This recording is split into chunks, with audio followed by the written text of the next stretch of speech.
What would you do if a first date turned into a real-life horror movie? I met her online. At first, she seemed perfectly normal, friendly, funny, even a little shy.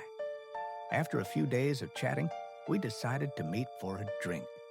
That night, I found out she lived an hour away in a rural town, but I brushed it off. The evening started harmlessly enough. Drinks, small talk, then a game of pool. But when we arrived at the pool hall, she checked her phone and suddenly burst into tears. Her ex had texted. She cried endlessly right there in front of me, and I was trapped in this surreal moment. Unsure what to do, I offered to drive her back to her car. But she asked me to take her all the way home instead, an hour away. I said no. The night ended awkwardly, with her apologizing over and over. The next day, she texted again. She apologized, said she wanted to make it up to me, even offered to buy me lunch. Against my better judgment, I agreed. When I arrived, I saw two kids climbing out of her car. She hadn't mentioned them.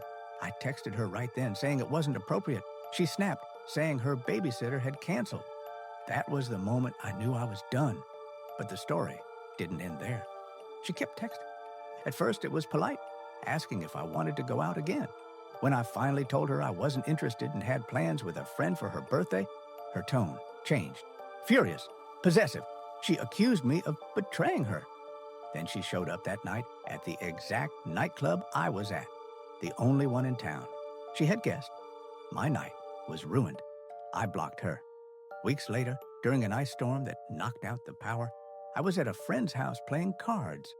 My phone buzzed with a number I didn't recognize. Are you all right? I'm really worried, I frowned. Who is this?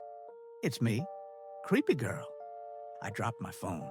My friends laughed, but then another message came in. I'm really worried. I'm standing outside your house and all the lights are off. Are you sure you're okay? My blood ran cold. She had never been to my house. I had never told her my last name. Later, I pieced it together. She worked as a secretary at a police department. She must have run my license plate to find my address, then driven over an hour through an ice storm just to check on me. That was the final straw.